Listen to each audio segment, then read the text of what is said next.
All right, good evening, everyone. We're super excited to have each of you joining us here for the beginning of the 2024 Fall Master Beef webinar series here in Tennessee. As we get some more of our attendees on here tonight, I want to introduce our speaker, of course, and myself. Although you can't see my picture, my name is Mallory Fancher, and I'm kind of the behind-the-scenes gal as far as our Master Beef webinar series go. So if anyone has any logistic questions regarding certificates or attendance, I can help you out with those. And so throughout the webinar series, if you have any questions regarding each of our webinars or anything along the lines of that, I'd be happy to help out. But besides that, throughout the webinar, if you have any questions, you may notice that we have a chat box that our panelists can see. So if you have any questions throughout the webinar and you want to go ahead and write them down and send them, at the conclusion of Mr. Hord's presentation, I'll make sure that we read each of those out to him and he can see them as well, and we'll get those answered for you. But without further ado, I'm super excited to introduce Mr. Charles Hord as our first webinar presenter here tonight for the webinar series, and I'll quit talking and let him get started. Well, I appreciate the invitation to be here. I'm kind of learning kind of how this has gone as well. Mallory's kind of helped me get things going. So I've shared some PowerPoint with her, and I'm just going to jump into it. But I will say I would love to have some questions and discussion, that kind of thing, rather than just listening to myself talk. So yeah, I'm the Executive Vice President with the Tennessee Cattlemen's Association. Mallory, you can go on to the next slide. That's our mission statement. We basically work for cattle producers to try to provide, the organization a way to function collectively to work towards their interest. And Mallory, you can go ahead and keep moving along here. We're going to skip through these early ones fairly quickly. If any of you guys are cattle producers and you're not a member, we certainly invite you to be a member of the Tennessee Cattlemen's Association. That's how we function, is based on membership dues. So this is your opportunity to be a member and help direct beef industry policy. We attend House and Senate Ag meetings on your behalf with the General Assemblies in session. We work closely with the Tennessee Department of Agriculture. Any kind of public relation issues, crisis response, communication, things like that, we try to do work on your behalf to try to make sure cattle producers are represented in a positive light. Mallory, you can go ahead and slip on to the next one. I'm going to get into more of those issues here in just a moment. But if you are a member of TCA, you get a monthly magazine. We also do a regular email update. Some of those issues that we're talking about, such as animal ID, cool, eminent domain, fake meat, dietary guidelines, climate policies, all of those things that you hear about in the news. That's what we're trying to work on, either behind the scenes or sometimes in front of the scenes on your behalf. Go ahead to the next slide, please. So we do take an annual trip to Washington, D.C. on your behalf. Go ahead and keep going, Mallory. We are not the checkoff. I always like to share that with folks because sometimes there's confusion about who handles or who gets the checkoff dollars in Tennessee. That is the Tennessee Beef Industry Council. That's $1 for the sale of a cow, and then we have 50-cent voluntary checkoff in Tennessee as well. So of that dollar, that's the mandatory checkoff. That is 50 cents stays in Tennessee and 50 cents goes to the National BQA program, or the National Checkoff Program, which is kind of the Beef Fits What's for Dinner promotions. They work with some of the national entities promoting beef export markets. They promote with big restaurant chains and the McDonald's and some of those things. So I'm not the expert on that. Valerie Bass is, and I would just encourage you, if you'd like to hear more or talk to Valerie, she's usually available to come to meetings or speak to groups, to go ahead and reach out to her on how the checkoff money is being spent. All right, Mallory. Membership benefits. I mentioned our monthly magazine you receive. We also have some industry partners we work with to offer discounts on bush hog if you buy a new bush hog product, cow sprayer, the air evac membership. And then there's a new discount with Gallagher for like scales or equipment that they sell. They get a 15% discount off of all products. And I'll share with the TAEP coming up soon. That may be something you're interested in. That $50 membership would pay for itself pretty quickly. All right. Membership benefits as well. We do some educational opportunities, beef quality, master beef. We network. We have local, state meetings, national meetings, and of course our annual meeting. And we've got a couple of field days coming up that I'll mention too. One thing I'll mention that's open to everybody is our Monday memo email. You actually don't have to be a member to sign up for that. It's just a way we can keep people up to date on things that are going on. One of the things we shared in this week's Monday memo that just got sent out was the 5 additional counties in Tennessee that are now eligible for the USDA FSA drought assistance after being declared in a D3 or extreme drought. That kind of timely information can be pretty important for producers. But I also want to bring that up because one of the things TCA did not too long ago, well, it was about 10 years ago, I guess, was we worked to get the grazing period in Tennessee expanded through the USDA FSA office. It may not sound like a big deal, but we basically got it extended from where it ended in November 1 to now it ends in December 1. So what that means is if we enter into a drought in the fall, like we did last year, a number of counties got that D3 status, that extreme drought status in November. And because that was still in our grazing period, a number of producers got qualified for disaster aid. And it came to about $25 million in 2023 that producers got because we worked to extend the grazing period in Tennessee that extra month. A little background on that is a former president of TCA, Gary Daniel, down in Lawrence County, or Wayne County, I should say, back in 2013, when we had that similar late season drought, he saw producers in Alabama receiving federal dollars where producers in Tennessee did not, because their drought season or their grazing season was already extended to December 1, where ours was not. So he got to work on that on behalf of cattle producers. The Cattlemen's Association got to work on that to get that extended. So we also got additional money in 2013 and 2014 when we had some of those late season droughts, another additional about $25 million to producers. So that's just one of the things TCA has done here that producers may not know about, but it really paid off quite a bit when you think about the money that flowed into Tennessee cattle producers from those droughts. All right, thanks, Mallory. You can go ahead and go to the next one. The BQA training, I think most of you guys are familiar with that and how it works in Tennessee. It's important for us to do the best we can on managing our carcasses and trying to minimize blemishes. One thing I will mention, I think the agents on the phone probably understand this, but producers may not. With the TAEP coming up, the Ag Enhancement Program, you used to have that BQA training. It was separate from the master beef training. You had to do it separately, pay for it separately. It was a different number and whatnot. So this year that has all been rolled in together. So if you're worried about your BQA number expiring in 2024 or having to get it updated before applying for the program, you don't actually have to do that this year. They have tweaked the animal health sessions in master beef to include some of the BQA principles that we felt were important. And that will be included as part of that master beef training in the animal health module. So producers that go through the master beef session will get that automatically. You'll get updated automatically. You'll get a new number automatically, but you don't actually need that number for applying for the TAEP this year. If you're already up to date or your master beef is up to date for another year, you don't have to worry about BQA at all because it's all rolled in now with the master beef program. All right, you can go ahead and go. And if that's not clear, we'll try to touch on that later on. That's just a picture of some educational sessions we've helped put on.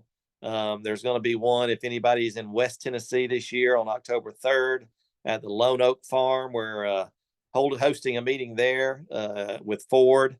They're going to help sponsor our meal and some of our sessions.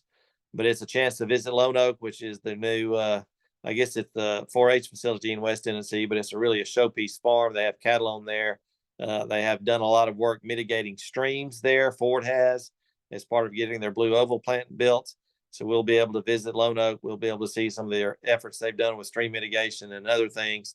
And then we'll be able to hear directly from Hord about some of their stuff they're doing there in West Tennessee. So if you're in the area, I'll be sending out more information on that. Just remember October 3rd in Lone Oak there, outside of Bolivar. All right, you can keep going now. This is a little bit about who we are. We've got about 60 county associations that are affiliated with us. We're down to a little under 7,000 members now. We were above that. We certainly like to get that back. Dues are $50 a year to join, as well as counties usually set their own dues. And that's where our membership mainly comes from is membership dues, some of the BQA trainings, magazine, advertising, logo item sales, and a few grants. All right, you can go ahead, Mallory. So I'd like to talk about why we need a Tennessee Cattlemen's Association. I'd like to talk about some of the other groups that are in Tennessee. There is a Tennessee vegetarian group. There is a website, a dating website, veggiedate.org. Whenever I'm in a meeting and I give this talk, I like to tell the guys in the room, if any of them are single and they like their women pale and slightly anemic, they can get on veggiedate.org. They might meet their dream girl there. But seriously, there's those groups that are out there. The Humane Society of the United States has a Tennessee chapter. This is not your local animal shelter. These are the guys that focus on things like Meatless Mondays and plant-based foods in our school systems. They had their own lobby day in Tennessee, February 28th, where they talked about these things in the General Assembly. We had our agricultural day on the Hill April 5th, where we talked about the things that are important to agriculture. We work with a lot of the other farm groups in Tennessee to have that Ag Day on the Hill, like Farm Bureau, like the Tennessee Farmers Co-op, like Farm Credit, like the pork producers. We all work together to kind of promote agriculture that day. We serve steak biscuits down there. A couple of the other things that are out there, speciesism. If you haven't heard of that, that's if you discriminate against your cows based on them being bovine animals, this is a serious thing. You can see the sign there. If you treat animals differently than you treat your kids, you treat your cows differently than you treat your dogs. That's one of the new talking points that's out there. One of the things HSUS did recently in Tennessee is they offered grants to school districts in Tennessee to promote more healthy eating is how they promoted it. There was the Trenton Special School District in West Tennessee applied for this grant, got approved, and then HSUS started promoting it like the Trenton Special School District was adopting plant-based foods in their school systems. They actually sent out a press release about this. When TCA saw this press release, we immediately contacted the Trenton Special School District and kind of asked them what was up. Why were they promoting plant-based substitutes for meat products? Their message was, what they told us was they had no idea what we were talking about. They had not seen this press release. They thought they were applying for a grant to buy local produce, and they were not the poster child for plant-based meat substitutes in school systems. So once we talked to them, they actually had already been awarded the grant, so they've taken it, but they have assured us, both the local cafeteria managers as well as the district superintendent, that they are not cutting out real meat from their diets they offer their kids. They're not doing anything different in terms of purchasing meat to offer this in the school systems. But that's just one of the things HSUS has done recently. They've got a lot of money. They're throwing it around in Tennessee and other places. And that's just one of the things we're kind of watching on your behalf. All right, Mallory, you can keep going. I mentioned the HSUS Lobby Day, February 28th. We were down there as well that day while they were talking about Meatless Mondays. That's TCA employees handing out beef jerky to our elected officials. On the left there is Melinda Perkins. She is the director of our youth programs. On the right is Sally Wingler. Oh, I should say Melinda has gotten married. She's now Melinda Hart. And then on the right there is Sally Wingler. She is our office manager. She's the one you may talk to if you call the office. But we were down there that day as well, just to make sure, listening to what their message was, as well as sharing our own message about why beef is an important part of your diet. All right. We are affiliated with the National Cattlemen's Beef Association. If you're not a member, I encourage you to think about joining them. It's $160 a year. So it's a little bit more expensive to be a member, but they are the group that has the office in DC. They also have offices in Denver. They're the ones walking the hall every day. And I'm going to talk about some more national issues here coming up, but they're the ones that kind of work on our behalf in DC. We kind of coordinate with them when we do our yearly fly-ins to DC to meet with our elected officials on what the topics are that really need to be touched on and what we need to focus on with them, maybe any bills that are coming up, things like that. they're the ones that are doing that. One of the things I'll point out that they did here recently, or a few years ago, was the CFAP payments, the Coronavirus Financial Assistance Program payments that a lot of Tennessee cattle producers received money for. They were the entity in DC that kind of said, when the coronavirus was impacting our markets, the federal money was helping businesses that were being impacted. And they said, hey, cattle producers are also being impacted. So we got about $85 million in Tennessee in that first round of those coronavirus financial assistance package payments. And then there was a second round. We got about $53 million into Tennessee. That's one of the things the NCBA did on our behalf. All right, you can keep going. I'll mention our TCA convention coming up in January. It's going to be our 40th anniversary. It's going to be the Embassy Suites in Murfreesboro. We certainly love to see you guys come if you can. We'll have some great presentations, great speakers, a big trade show. Go ahead and mark that on your calendar if you will. And like I said, we'll be sending out some more information. Youth programs, I talked about Melinda and what she does. We are investing quite a bit of money in our youth programs in Tennessee. We've got the Top Tier program, which is a program to reward youth that are showing cattle. We've got sponsorship money. We also have our own money we're putting into that to give kids premiums for shows. We've got our Second Harvest initiative where we're purchasing some steers from Beef Expo and donating it to Second Harvest. We've got heifer scholarships. We partnered with Farm Credit on that, as well as putting in our own money to reward kids to buy a heifer to begin their own herd. We've budgeted about $40,000 in this year for youth programs out of our own money, as well as soliciting sponsorships from people like Merck, Farm Credit, a lot of the other entities that are out there. They contribute somewhere around an additional $30,000, all to support youth programs in Tennessee. All right, you can keep going. Yeah, that's just who we are. If you have any trouble getting in touch with me or any of the people, if you have questions about the magazine, Lauren Neal does our magazine for us. Sally Wingler is in our office manager. Melinda Perkins. If you have any questions about the youth programs, that's how you can get in touch with all of us. All right, so I like to point out this slide because I think it's pretty interesting. 1914, we had about 25 million horses in the U.S. Today, we've got about 9 million. I think we know what happened to the horse and buggy, right? They got replaced with vehicles. We no longer needed as many horses. 1942, kind of during World War II, we had 55 million sheep in the U.S. Today, we have 5 million. So I always like to ask people when I'm in meetings, what happened to the sheep industry around that time? And sometimes somebody in the group knows and sometimes they don't, but it was DuPont. They started to develop these synthetic fibers like nylon, like polyester. And all of a sudden, a lot of the wool that people were selling, it was a lot of the value of having sheep was selling wool, went away pretty quickly. And nowadays, we have probably more hair sheep than we do wool sheep in the U.S. And what we do have is a small percentage compared to what we had, 80 years ago. And the reason I bring this up is the CEO of Impossible Foods, one of the plant-based producers of meat substitutes. His whole message was this is the same kind of industry upheaval that plant-based foods is going to have on the beef sector. Fortunately, that has not happened.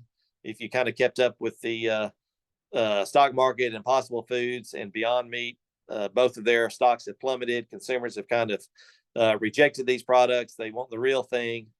So that's certainly a good thing for Cattlemen's Association. They're still out there and they're still promoting their products, but it has certainly not had that upheaval like they predicted.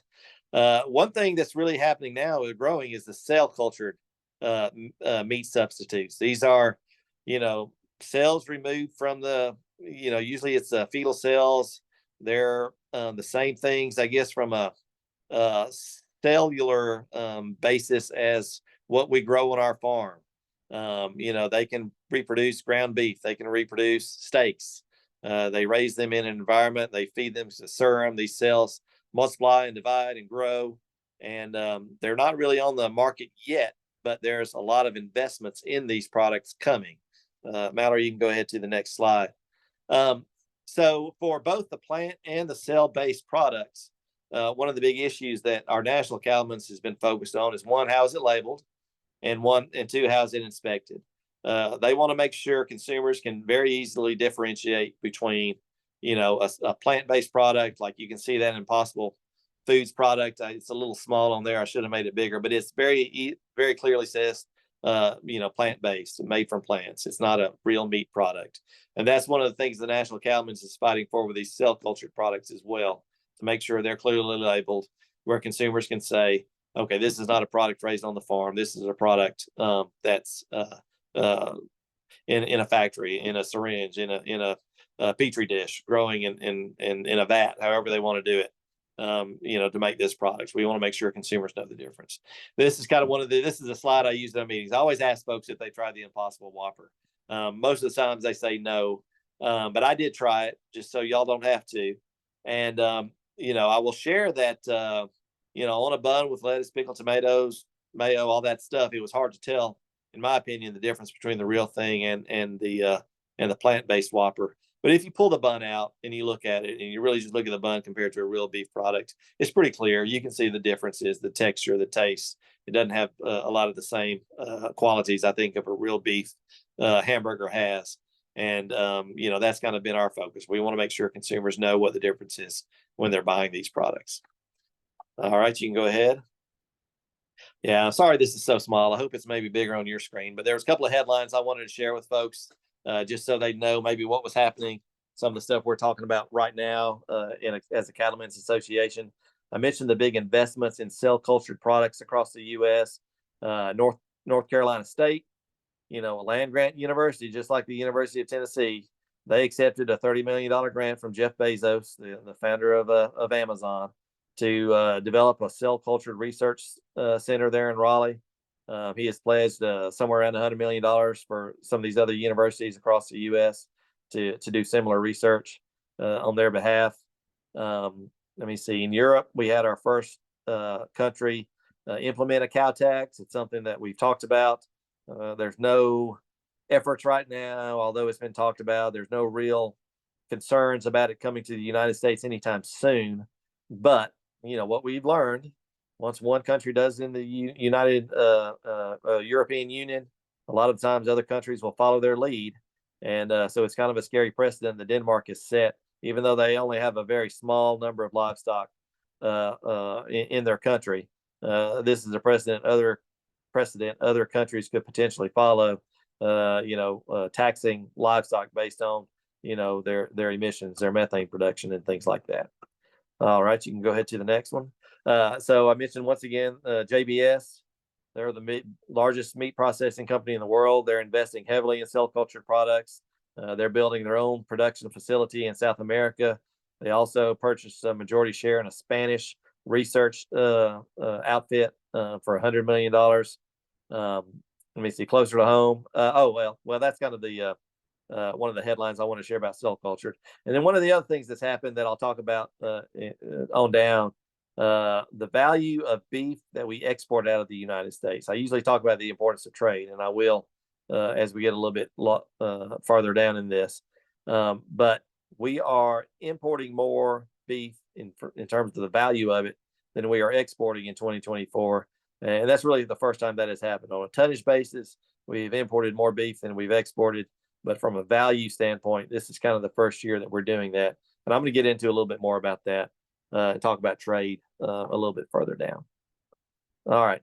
I'd like to talk about the Farm Bill just a little bit because it is pretty important to agriculture, pretty important to what we do. We should have had a new Farm Bill in 2024 if Congress had been doing their job. It's where a lot of our conservation funding programs come from, like NRCS and things like that. It is where some money promoting exports and things like that happens.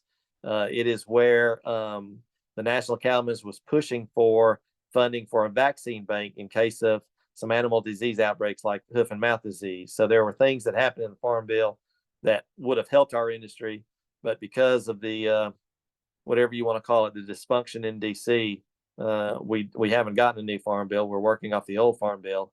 It doesn't look like we're going to get a new Farm Bill anytime in 2024 as we're kind of winding down the year and election season and whatnot.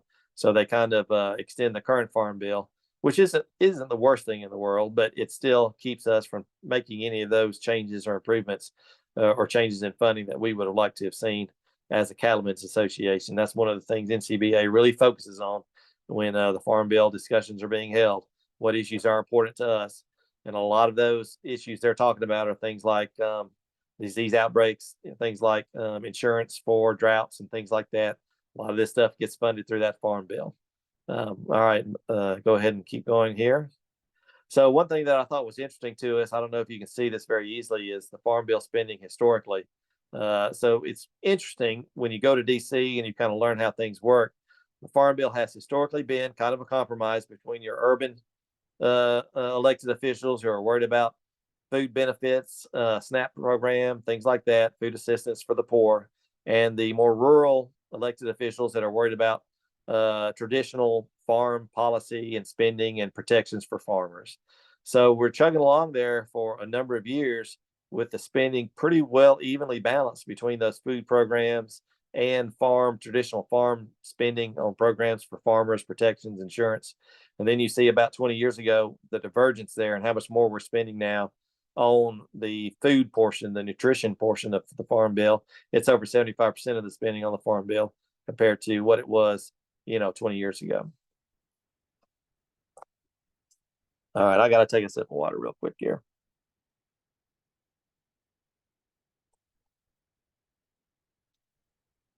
Cattle census, cattle numbers. We're at the lowest herd since 1960. And now I've seen some recent numbers from Cattle Facts indicating we may be at our lowest level since sometime in the 50s. That is really more than anything due to the droughts out west, the recurring droughts where they've had to sell so many of their cattle due to lack of available forages over the last few years. This high input prices as well is pushing a lot of farmers out. The average age of cattle producers in Tennessee, I saw we're somewhere in that 59 to 60 range now. Just anecdotally, that really feels like that's coming home to roost for me. It seems like we're seeing a lot of older producers deciding now is the time to get out. Their farms are worth millions of dollars in a lot of cases. They don't have a retirement. This is their retirement. Cattle prices are high. We're just seeing a lot of those folks getting out of the industry. Our cattle numbers and the latest ag stats showing somewhere in that 35, 36,000 producers in Tennessee. I can remember when I started with TDA about 20 years ago, that number was somewhere around 45,000 or 44,000 cattle producers. So it's dropping quickly, unfortunately. And we all know about the barriers to entry for a new producer. You really can't get into the cattle industry if you don't have some inherited land, cattle, way to purchase these things. Unfortunately, that's just the reality for us. So the lack of or the decrease in the number of cattle producers in Tennessee and around the country is a pretty big concern for us as well. All right. One thing I'll talk about real quickly is beef processing in Tennessee. One thing that I'll give a shout out to Governor Lee. When we received federal money from the coronavirus financial assistance program, he earmarked a lot of that to expand beef processing in Tennessee. So there have been a lot of grants to processors, either new processors to get USDA certified or custom facilities in Tennessee to achieve that USDA status. We all have probably heard stories about the backup if you wanted to have a beef animal processed in Tennessee, 6 months to a year, maybe a waiting time. That has pretty well worked its way through when I talk to some of these processors in Tennessee. And in fact, they're telling me some of them are cutting back on some of their shifts just because there's not as much demand as there was when we were coming into or coming out of COVID. So what we did expand our processing capacity in Tennessee thanks to some of that money. All right, a couple of other hot topics here in Tennessee. I have it down as we're the third fastest growing state in the country. That's a little bit misleading. We're actually the third worst state in terms of losing agricultural land to development. So a lot of that, if you're around Middle Tennessee and Nashville area like I am, it's just homes and businesses. There's a lot of investment in solar projects in West Tennessee around that Blue Oval plant, or in southern Middle Tennessee. It seems like our former governor is in a partnership with Shell. We're seeing a lot of land, and TVA's predicting a lot more is going to be put into solar facilities, those big, solar farms that they're building now. That we're seeing some, and we just see more coming. Another hot topic is disease surveillance and detection. We have really pushed hard as a Cattlemen's Association, along with Tennessee Farm Bureau and other groups, for increased money in the state budget for the state vet's office, because we're seeing so many pressures now in terms of foreign animal disease in Tennessee. We know about avian influenza. It's already has a huge impact on our poultry sector. African swine flu is about 90 miles off the coast of Florida. If it were to enter the United States, it could decimate their industry. The Asian tick is in Tennessee. We're worried about its spread and its impact on cow herds that have never been exposed to that disease that they carry. Foot and mouth disease is the big one. If it were to enter the United States, it would decimate our cattle sector, and then chronic wasting in deer. We're seeing what that has done. So increased funding for disease surveillance and detection has been one of the focuses that we have had in state for several years. And I'm glad to say our Commissioner of Agriculture and our governor agreed with us that it was a big concern, and they got about 20 new positions, I believe, in their state vet's office this last year. That's both to hire veterinarians and animal health technicians. So we were really pleased that they made that investment. All right, you can go ahead.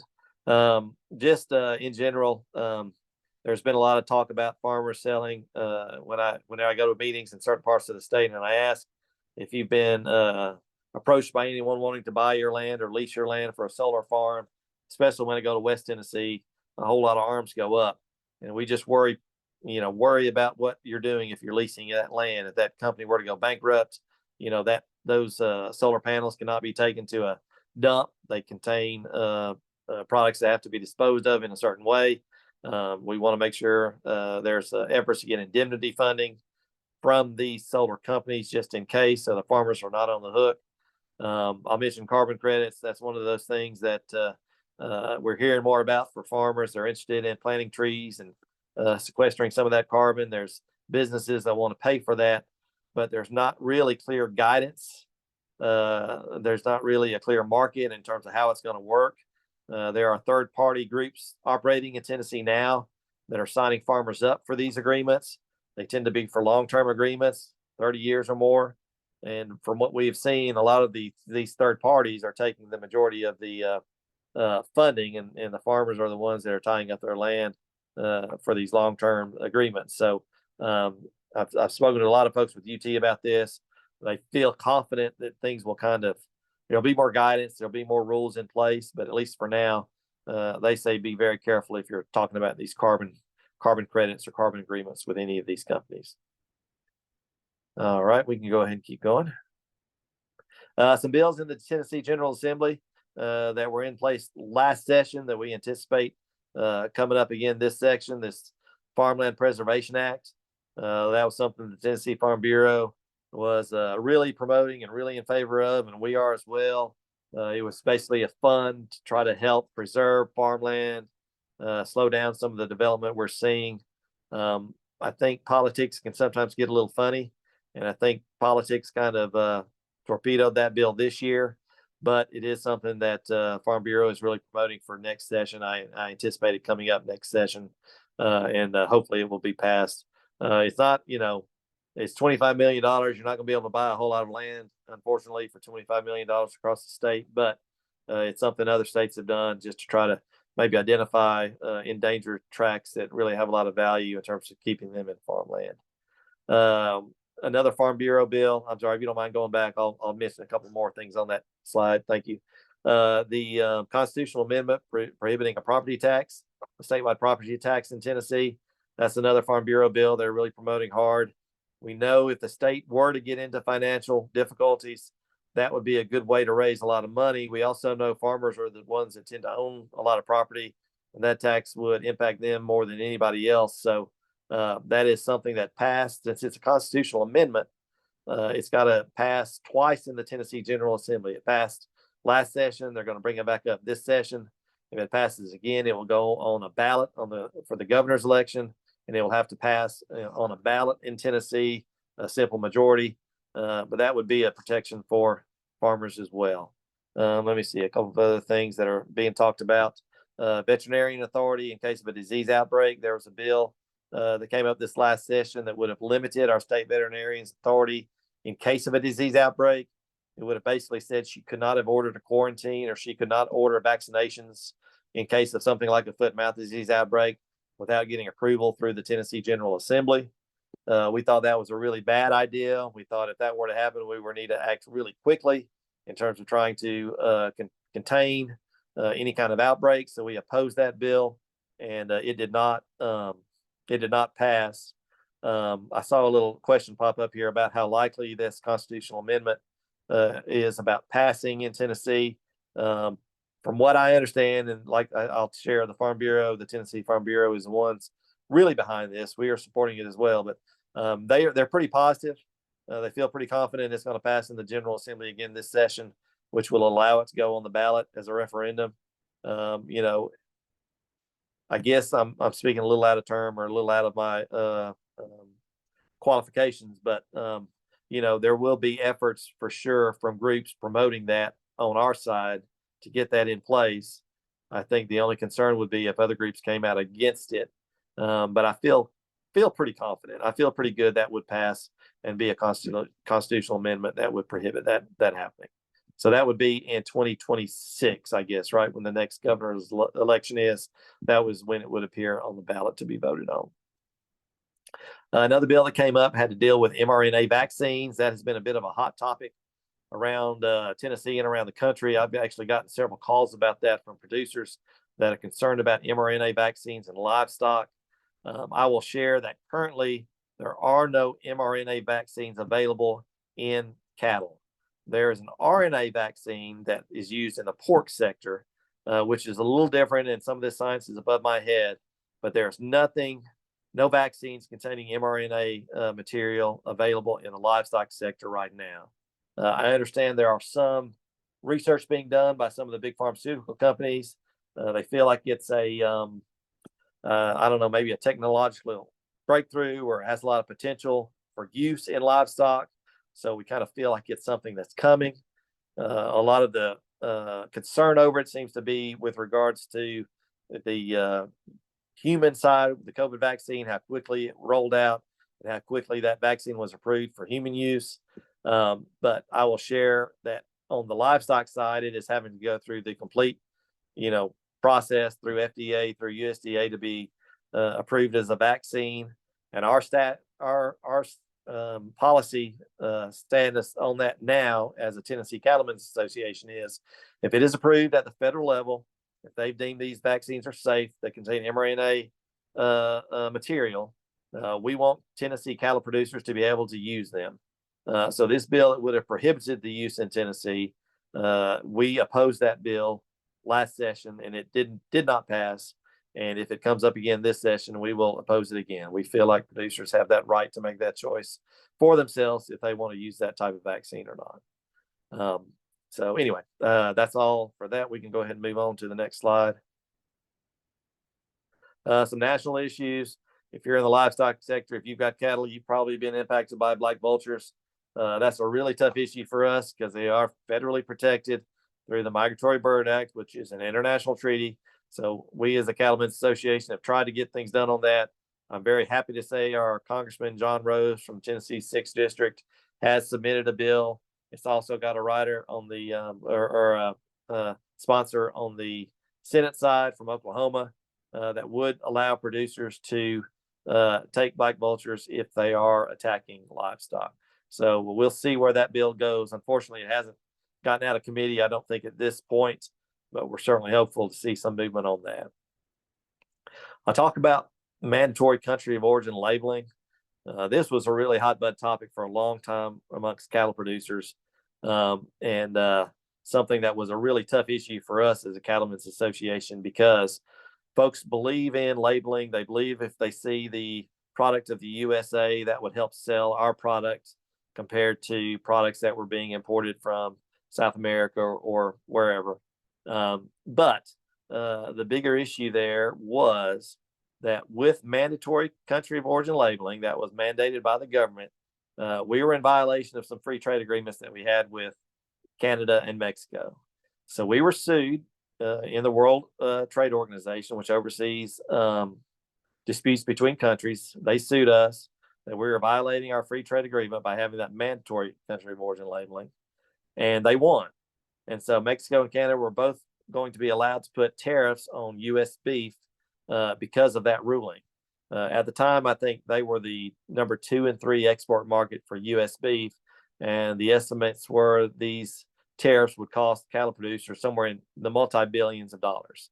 So the National Cattlemen's Beef Association looked at the issue. They saw, or they did studies to see if consumers were really paying attention to that label on the bottom of products when they make their purchases at the meat counter, and they didn't see a whole lot of that. They looked at the economics of these tariffs, and that's why they opposed mandatory country of origin labeling in the United States. Now, they have been working towards rules to promote voluntary country of origin labeling.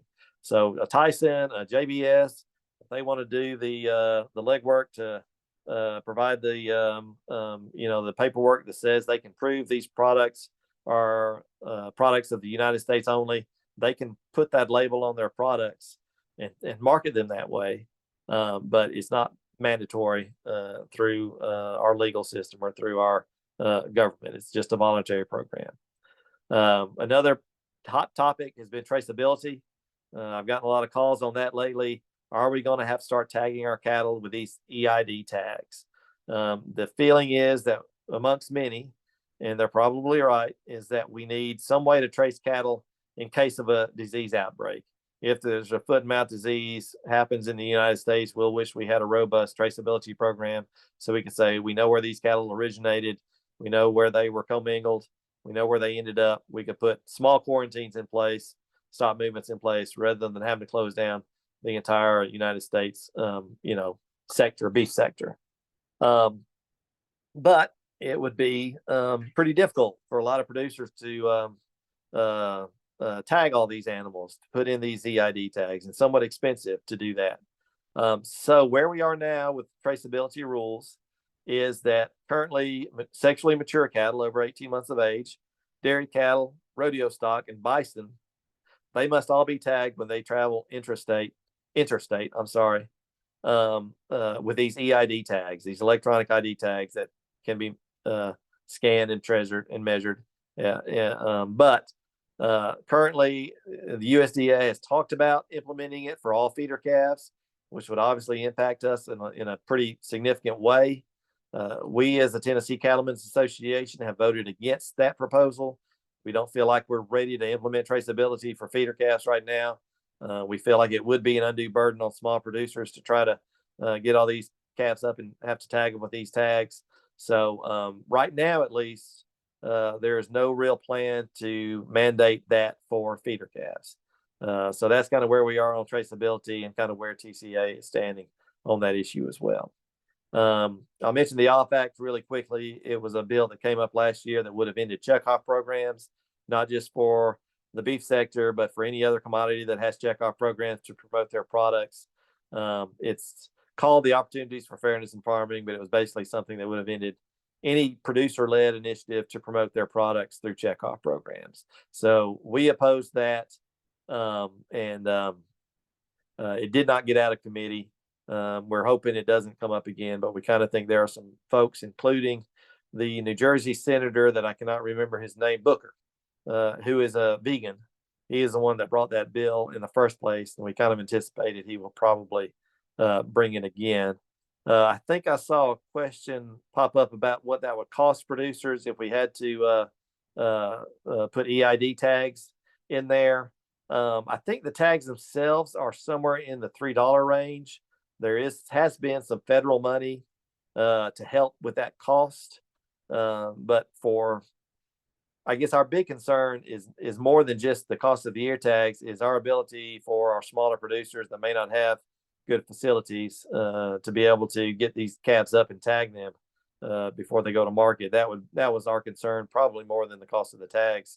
Is would we see a lot of producers just decide we're not doing that, we're getting out of business, or we don't want the government to know where our cattle are coming from or who they are. That was another issue with us. So that's kind of one of the reasons we've opposed the traceability for feeder calves, more than just the $3 cost of the tag, or $3.50, I think, somewhere like that. All right, we can go ahead and go on. So I talked about trade a little bit.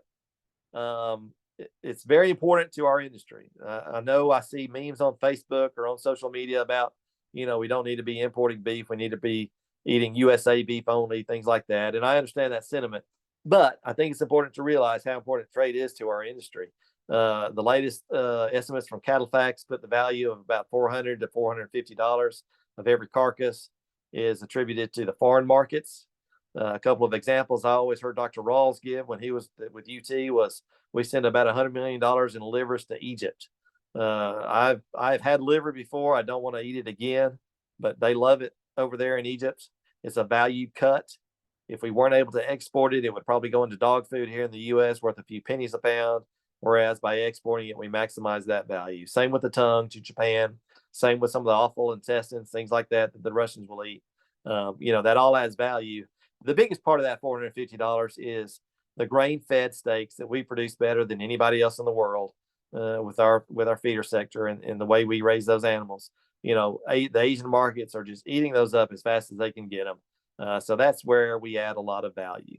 I mentioned that we are importing more in beef now than we're exporting, and how that's a new thing in the United States. A lot of that is due to the fact that our cattle numbers are so low.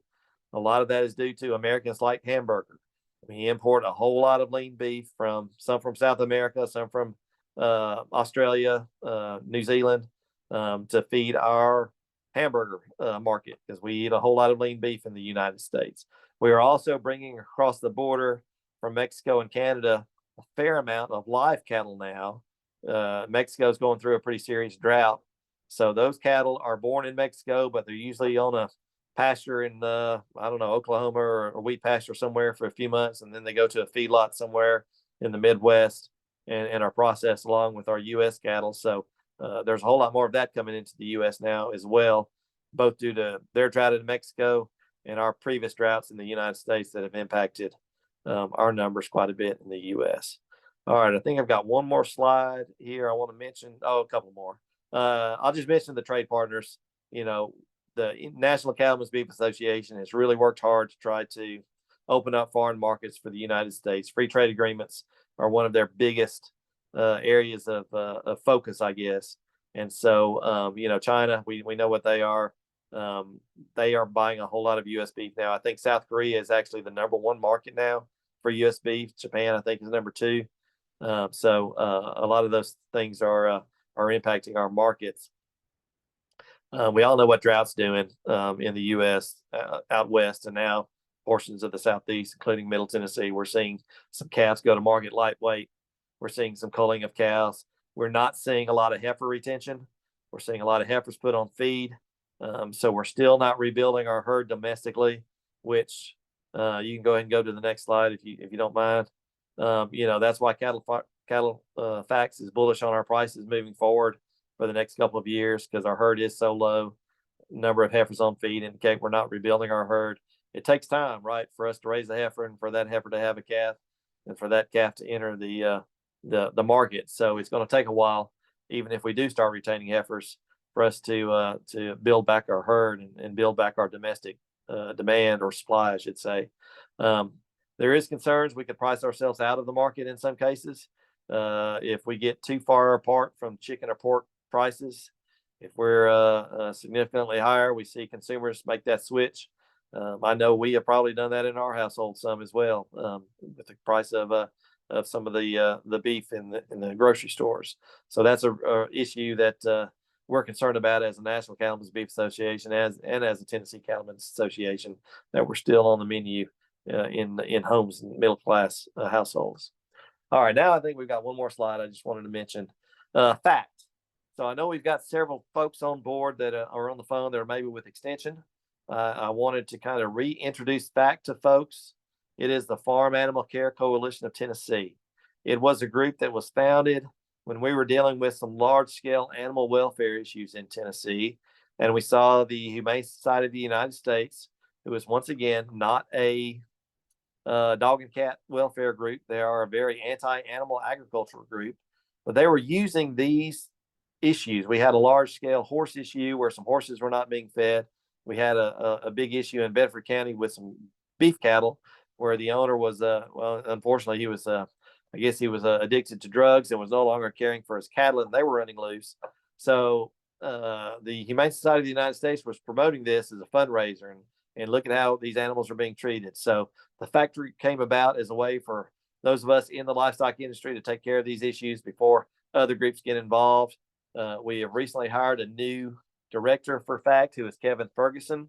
That name will be pretty familiar with a lot of the folks at Extension. Is his role as a specialist for about 40 years with UT Extension. So he has contacts really across the state, and he's going to be able to really promote FACT and what they do.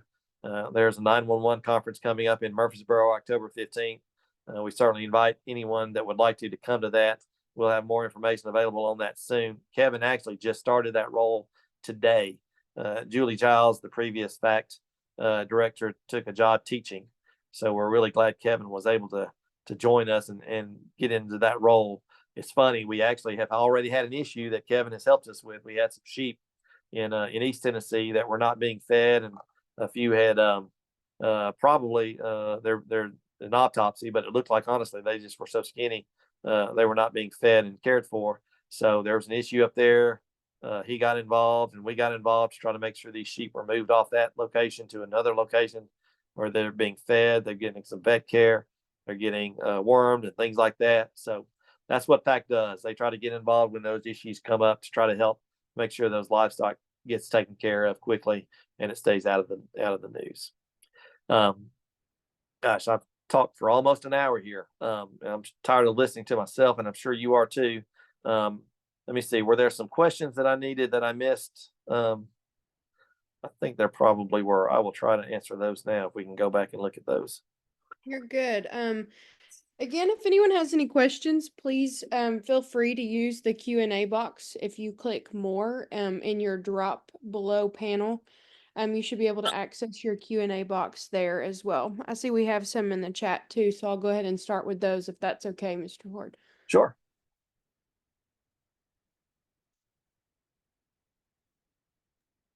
All right, we had a couple about just the cell-based meat, and so did you know how many companies are actually doing the cell substitute?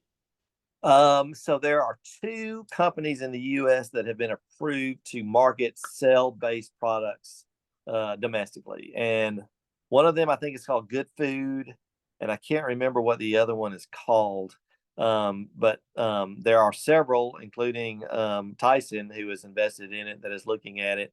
And the big issue is we want to know exactly what what is in those products and how they're raised, and that's one of the things that we want to see, because they don't want to share, I guess, that they're feeding fetal serums to make these cells divide and multiply, and they don't want to share, that they're in large vats in pressurized, chambers, and how this is being done. So that is one of the big issues that we want to make sure consumers know a little bit more about how these products are actually produced before they hit the marketplace. We don't know exactly what the timeline is for these 2 companies, but we do know they've been approved to sell these products in the U.S.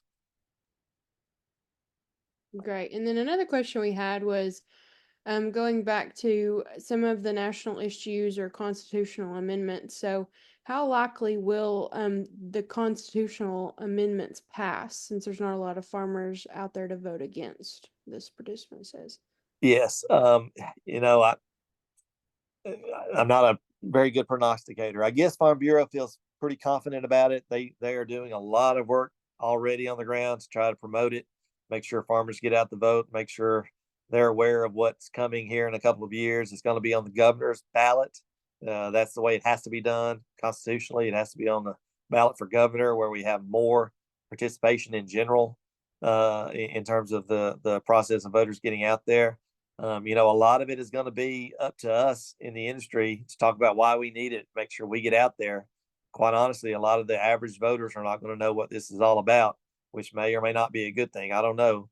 But it's going to be kind of up to us. I think Farm Bureau feels like they can get it passed. But, stranger things have happened. All right. And then going into our Q&A box, we had some questions. I'm super excited to see a bunch of question participation from everyone tonight. And so We'll start off with the very dry conditions we have here. This producer is being adversely affected by that with their herd, obviously. And so, should we expect any form of relief from the government as we're experiencing significant losses from drought? Yeah. So from all that I really know for sure is, the USDA drought monitor, there have been about I think there are 9 or 10 counties that have been declared in that extreme drought conditions. And that's what triggers the federal aid for producers. And it's pretty significant in terms of what you can get compensated for. So only 10 counties right now have met that D3 status. They're mainly South Central Tennessee counties that have met that status. As we move on into the summer and into the fall, depending on what happens with rainfall, it's pretty likely, or in my opinion, very possible more counties will enter that D3 status. If you are not familiar with that program or you don't really know about it, you need to call your Farm Service Agency office. I think there's one in each county, but if not, every county has maybe one in every other county, or there's another 2 counties working together. You need to call them and find out what you need to do to get your farm signed up for that program. You can sign it up ahead of time, share information on your fields, share information on your number of cattle. And so when your county does enter that D3 status, you would be eligible for some payments. That's kind of the best I can kind of tell that producer right now in terms of what they can do for drought assistance. Great. And as far as pasture innovation goes with under drought conditions as well, Dr. Bruno Pedrera will actually be on to talk more about this later in the series too. So that's a great segue into his presentation. So great. You brought up something with Bruno. So Absolutely. he is helping us. We are one of the other things we're working on with the FSA offices is drought assistance. A lot of the payment amount figures have been turned over to county level rather than they used to be strictly calculated at the state level. So a lot of the county FSA executive directors and county boards will have a lot of influence over the amount of money producers receive when there are droughts in the area, when they do enter that extreme drought territory. And Dr. Pedrero with UT and Dr. Bates did it before him. They did some calculations on pasture stand loss that would impact, how much producers received in each county, based on how much their pasture loss was. And their estimates were always higher than the NRCS estimates. And both estimates were used to calculate the money producers got. So TCA was very interested in, why are these calculations so different, the estimates so different between the NRCS and the forage specialist, in this case, Dr. Pedrera.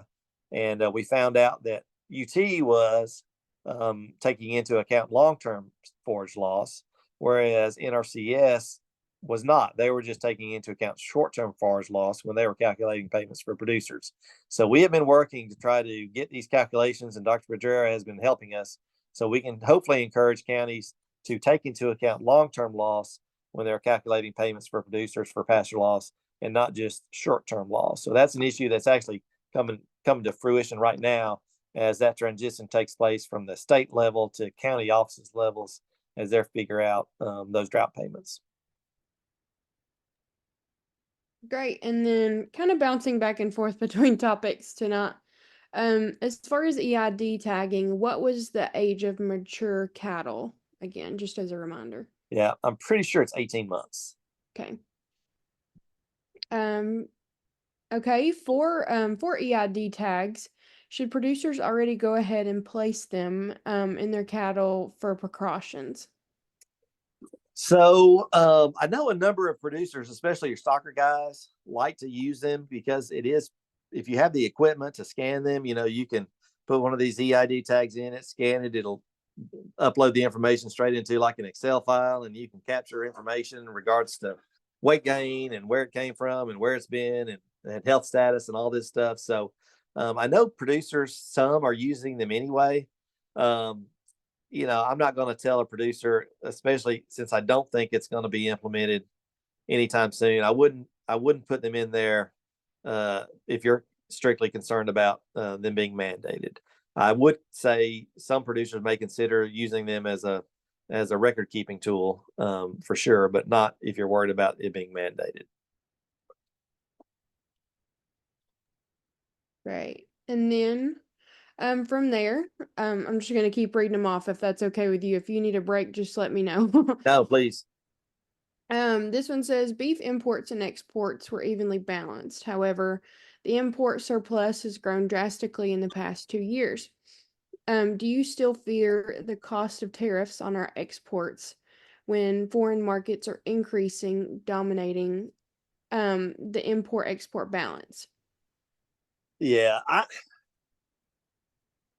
I'm of a mindset, I'm kind of a free trade kind of guy. I think there's a reason we are importing more now with the droughts, with the demand for beef, beef domestically, with lean beef. You know, I think we would be hurting ourselves if we adopted protectionist policies against beef imports, because traditionally we have been on the positive side in terms of the import export ledger. We still add value based on our ability to export, these products in a free market. So, if a country were to implement tariffs against U.S. beef, I think we would very quickly import tariffs against their products as well.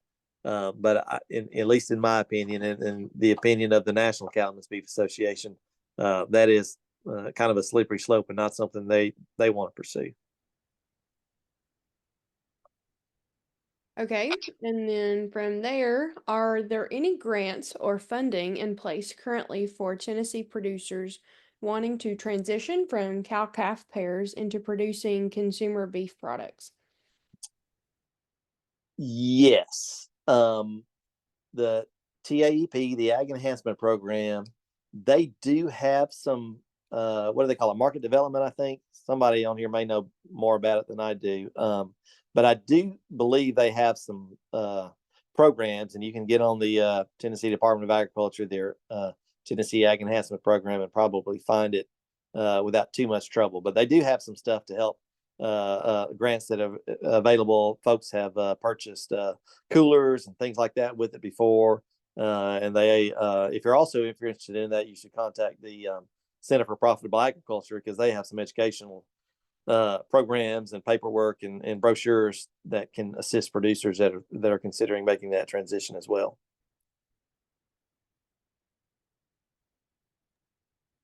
Great. And I And then we saw, also, oh, oh, you're I was going to say, go ahead, you're good. I saw the message maybe pop up about the amount of beef being imported into the U.S. And so I will share that there are limits in terms of the amount of tonnage that any country can import into the U.S. The big importing countries that we get beef from, whether it's in South America, Australia, New Zealand, there are limits in terms of how much we can import from them. And then smaller countries that are starting to import into the U.S., there is an all other countries uh, um, category that also limits the amount of beef that can be imported into the U.S. So it sounds like maybe there are some concerns about the tonnage we're importing, which I can understand that, but there are limits in place that kind of keep countries from flooding the U.S. with their beef products.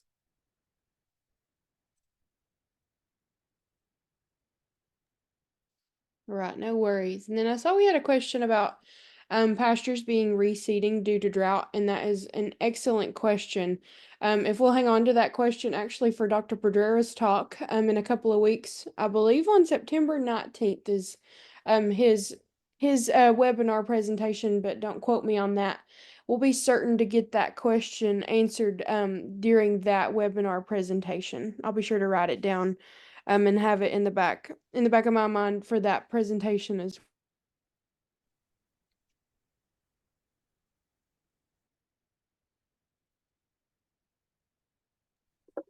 And I see you may have accidentally muted yourself, or I can't. Oh, just did. I Okay. accidentally, if there's not a technical difficulty on my end for the Master Beef webinar series each year, I don't believe we've had a productive webinar. And then we just had one last additional comment in our Q&A box, and I'll just read it off. The 6 additional counties in Tennessee that became eligible for livestock forage disaster programs. So those counties added are Maury, Lewis, Wayne, Perry, Hickman, and Decatur counties. Those join Lawrence, Giles, and Lincoln counties that were already eligible. The TCA encourages producers that are in counties that aren't qualified to make your local extension NRCS or FSA offices aware if you're suffering from drought conditions. Information that this was included in your TCA Monday memo that you had mentioned previously. This was sent out this past week. So we're certainly encouraging you all to sign up for those emails for those Monday memos. I bet that was Mike Mayfield. I appreciate him contributing. So one thing I have learned that Mike has helped teach me, and some others have, is that providing some input to your county offices in terms of drought conditions, they do have some ability. They will submit that to a national record, as well as, locally they have some influence and ability, to provide some potential drought relief funds. So there was a link on that Monday memo where you could click on it and provide input directly. So that helps. Letting the FSA offices know about the droughts you're suffering from, letting them know about your pasture conditions is something that we support. We ask you guys to try to do that.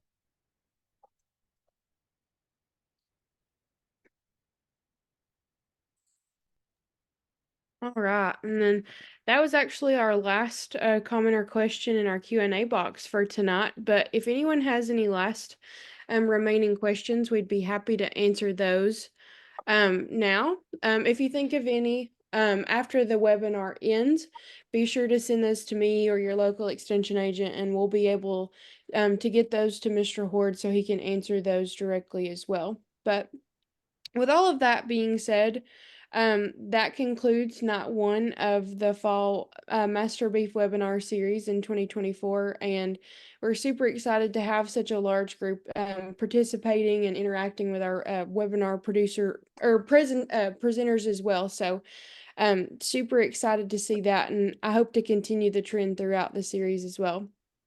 But again, if anyone has any other, we have one more question I saw.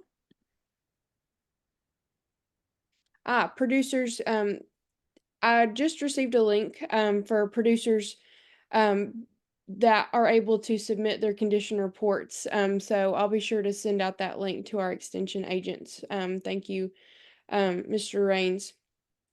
But without anything else, I'm going to go ahead and end tonight. Again, we thank you, Mr. Hord, for joining us for this first night of the webinar series, and we hope to see you again collaborating with Extension and Master Beef as well. But thanks again. Good night. Yes. Thank you too, Mallory. I appreciate the opportunity.